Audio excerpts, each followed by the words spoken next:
శివుడికి అభిషేకాలు ఇష్టం అని చెప్పి మహాశివరాత్రి రోజు ప్రత్యేకంగా బోలెడు లీటర్ల పాలని కానీ తేనెని కానీ పెరుగని కానీ మనం వేస్తూ ఉంటాం, అభిషేకం చేస్తూ ఉంటాం. అదే బోలెడు లేని వాడికి ఇస్తే ఖచ్చితంగా వాడు కడుపు నిండా తింటాడు అని కూడా అనుకుంటాం.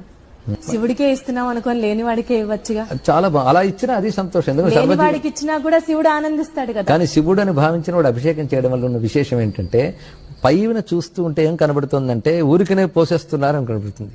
దీనికి అందమైన సమాధానం చెప్పాలంటే ఒక చక్కటి వాక్యం ఉంది శాస్త్రంలో. వృక్షస్య మూలశేకేన శాఖా పుష్యంతి వై యథా అనేటువంటి ఒక భావం ఉన్నది ఇక్కడ. అది ఎలా కనబడుతుందంటే మనకి చెట్టులో రావాల్సిన ఫలం కొమ్మల్లోనే దొరుకుతుంది. పళ్ళు కానీ పువ్వులు కానీ ఆకులు కానీ కొమ్మల్లోనే ఉంటాయి. కానీ మనం నీళ్లు పోయాలన్నప్పుడు కనబడే కొమ్మల మీద నీళ్లు పోయాం, కనబడిన మూలంలో పోస్తాం.